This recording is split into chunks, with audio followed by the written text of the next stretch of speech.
All right, everybody, welcome back to the channel. This is Robert Smirking Gun Reviews. Welcome back to Road to Avengers Endgame, where we're reviewing all the MCU movies in a row. And right now we are up to Iron Man 2, which came out in 2010. Again, directed by Favreau, and this time it's written by Justin Theroux. Now, when Justin Theroux isn't in shows like The Leftovers, he's actually quite an accomplished screenwriter. And I believe he wrote Tropic Thunder with Ben Stiller, and it's a pretty funny script. This is something else, and I feel like I don't know if he's got a close relationship with Downey Jr. because they were both in Tropic Thunder. Or, well, Theroux had a cameo in Thunder, but he wrote it. And I don't know if they thought maybe this would translate, maybe Theroux's screenwriting skills would help here, and maybe they had a friendship, kind of like how Shane Black and Jr. had a relationship with Kiss Kiss Bang Bang. So I'm kind of wondering how much influence Downey Jr. had over the production of these movies because of the people that are kind of get involved with it as far as like screenwriting and directing and stuff like that goes. But this one has a problem. And I remember when this came out, I mean, people kind of came down on it, but had good things to say about other things like Sam Rockwell and, Scarlett Johansson's Black Widow. But there's also some stuff in here that's just kind of like if people complained about Obadiah Stane being a bad villain, Ivan Vanko is a terrible villain. As far as like, he is the what I describe Marvel villains as, just the thing to conquer. The thing that gets the hero going. That's all he is in this. And this is textbook that. If people don't like that, I can almost see it from that perspective now.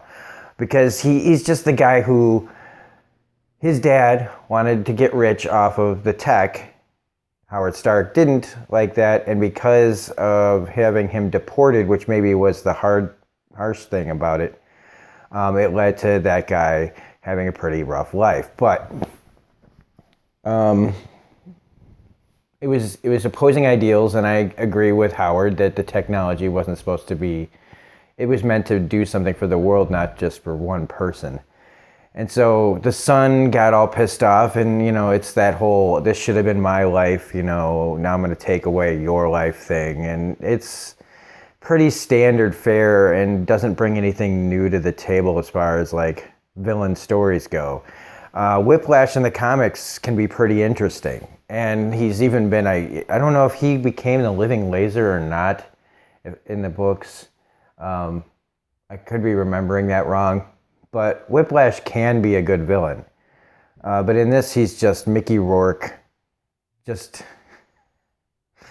I'm glad the renaissance of Mickey Rourke is pretty much over. There were those few years there where he was kind of everywhere and getting a resurgence in his career because of, how things kind of went south for him for a while. And this isn't just, it's just, he's not really necessary. Anybody pretty much could have played Whiplash, and I think maybe even better. But with the script that they were given, with the story that they were given in this, he doesn't get anything really to do but just get another guy that's smart like Tony.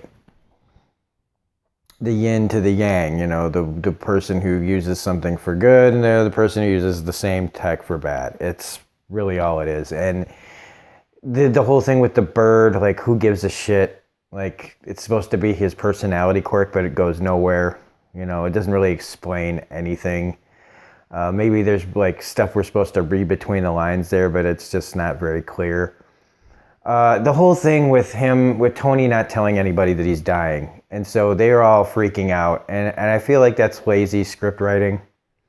And I think that they could have done a lot better with establishing Tony being a real danger to himself and others, instead of just going from, I'm dying, Black Widow tells me I should do whatever I want with whomever I want on my birthday and like one of my last days on Earth. And he has like a drunken party and they all decide that, oh, whoa, hey man, you're going too far. And I just feel like that's really forced. Really felt manufactured, that he's out of control because he's, he's being stupid, But I don't know if out of control. I think that just somebody needed to, they all need to communicate. And the script decided that we're not doing that. And that to me just doesn't speak to, I know Tony's proud, but I don't know if like Walter Whiting his way through this by not telling anybody what's wrong with him.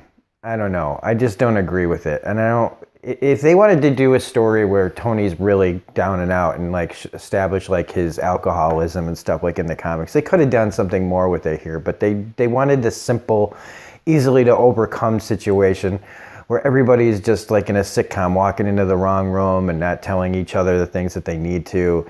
And it's just kind of like, I don't know. It felt like you got Justin Theroux is a good writer. So what the hell happened here? Was there too much studio interference? I don't know. But Scarlett Johansson getting introduced as Black Widow here. Aside from that really bad wig at the end of the movie, she is, oh my God. Like, this is why people, like, I look at her in this movie and I'm sorry. She's good. She kicks ass. But good God, woman, you are beautiful. Wow. And speaking of the women in this, Gwyneth Paltrow gets reduced to kind of just the whiny, not a girlfriend role. And she deserves better for this too. Don Cheadle had to step in for Terrence Howard, and I think he does fine. And I think he gets way better as the show goes, the stories go on. I definitely think he gets funnier. They try something, they try stuff in here. They try to like make their relationship seem like, let's forget about Terrence Howard and let's try to just move on really quickly. But at the same time, like Sam Jackson kind of says it best, like when he takes off with his suit and Sam Jackson's like, you let him take his suit? It's almost like the script is fighting with itself. Like, why did you make that choice? Sam Jackson is great, as always, as Nick Fury. I mean, that dead-eye stare that he gives him. I feel like the early work that he did in this as Nick Fury, we'll see what it's like in Captain Marvel, but I feel like the early stuff with Sam Jackson leading up to like Avengers and everything is some of the best work he's done in the series. Coulson, I love that he's just, he's still in here. I love that we have John Slattery taking over for the previous, I think they just used the actor in stills, but like an actual Howard Stark. The older version, I love John Slattery from Mad Men. He's one of those characters or actors like that. He seems to be typecast, but like he's perfect as this person that he usually plays. And it never really seems to get old. I hope that the actor himself gets a lot more like range as far as like work goes. But he's just always Roger Sterling in some fashion. And I'm fine with that, even though like it's not right to just kind of keep pigeonholing this guy into the same parts. The kind of very charming 60s man, if you want to call it. But you've also got, who else is in here? Sam Rockwell. Okay, so he's also a standout in this, but the writing they give him is not very good most of the time. And I think that he's supposed to be kind of this guy who thinks he's cooler than he is. Even though they always seem to work some way to get Sam Rockwell to dance in these movies. And Sam Rockwell is a really good dancer. It just doesn't seem like appropriate here, like everybody just showing off. And it brings it, I don't know, there's a cheese factor in this sometimes.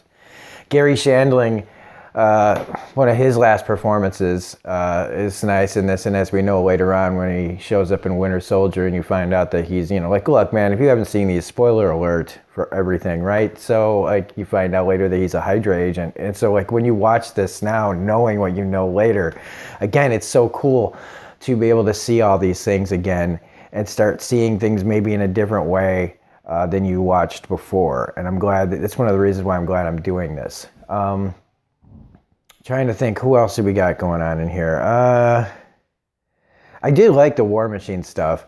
I did like how he, wants all the weapons in one thing. The fight stuff at the end was really much better done than Hulk. It didn't quite feel as much like a video game. Except again, like the final fight between Vanko and War Machine and Iron Man is like over like in a second, and it just really kind of a letdown in that respect. In fact, most of the action in here is just kind of minimal, and like the whole thing when like in the race at the beginning, you know, in the like first half hour of this movie or so, was really just like why a racetrack? Why this? Why, you know, I don't know. And a lot of this also kind of felt like a freaking music video at times, and it's not as bad as Hulk. In fact, I enjoyed it quite a bit, but there's just, you can just see that this isn't the strongest script that they've done. And it also kind of shows how people started seeing the cliches that Marvel was creating. Another thing is like the fight with all the drones and like how there's like no casualties. Like it just seems very, very far-fetched in that respect, that nobody's getting hurt. It's just a bunch of broken glass always flying around and cars blowing up. But people, they're all good. There's, you know, they don't have to, you know, worry about anything. That's, wow, you know, I'm talking about this. I'm trying to go on further with these a little bit more than I normally do, because I'm really trying to get at everything. We get the stinger at the end with the Thor's hammer, and that's probably the best of the like sitting around in the theater waiting for the little teaser. This is probably the best one, because in Iron Man 2 or in Hulk, it's just Tony talking to, you know, Ross, and that's fine. It's like, okay, we are establishing that these are connected, and that's cool. And the one at the end of Iron Man is like the thing that set things in motion. But I really like just seeing Thor's hammer and just knowing that's it. We are getting Thor. Like it's a for sure thing. You know what I mean? Stan Lee's cameo, first in Iron Man, he was Hugh Hefner, and now in this, he's Larry King. That was pretty funny. Yeah. Well, I mean, I don't think this is the worst thing watching it afterwards, but I do think it's one of the worst scripts that they've had. And again, everything rides on Tony Stark and Robert Downey Jr. really in this. And if he doesn't work, the movie doesn't work. And since it does, I think that's why people still like this movie somewhat, even if it's not their favorite. I do think that this is considered one of people's like least favorite movies, but I enjoyed it still. But again, it's one of those where do I really need to see it again, you know, as often as I'd watch some of the other ones? Probably not. And the whole thing where he created the new element, how did they don't really explain it except science. Like he finds this stuff, and you know they do the cool technological, oh, I can expand things with my hands and do hand gestures and everything like that, and talk about, oh, there's this thing now. After he does all this and separates it, they don't explain anything about what this thing is, really, do they? I don't think they do. And he just puts a bunch of stuff together, uses Cap's shield as a something to balance out one of the pipes, and then they make the thing, and it just works, and he's better now. And it's just kind of like rushed, and you know, just kind of like saying, don't worry about what this is. This is just a thing now. It's almost like a MacGuffin. But no, on retrospect, I thought it was gonna feel more like I did when I first saw it, which was kind of disappointing. And in this, after all this time, I do think that it's better than people give it credit for, but it's still got a pretty weak script. So anyway, the next movie up is Thor, so can't wait to be doing that. I'll probably have Thor up later on today. I know I'm kind of cruising through these already, because I don't feel like doing this once a week build up to the actual Avengers Endgame like some people do. I feel like if I don't keep watching these like pretty quickly in a row, I might fall off and get distracted with something else. So that's why we're going to do these probably as fast as we can. Otherwise, if you liked this review, please hit the like button, comment, share, subscribe, all that jazz. Again, I want to thank everybody for help getting me to 500 subscribers. I want to thank everybody for choosing to watch these, because I know that Iron Man 2 is not exactly on the big consciousness of everyone right now. But if you are interested in seeing somebody's opinions on all these movies in a row as we get to Endgame, this is definitely one of those places to watch something like this. Otherwise, this is Robin Smirking Gun Review saying have a great day, and we will see you next time. Bye.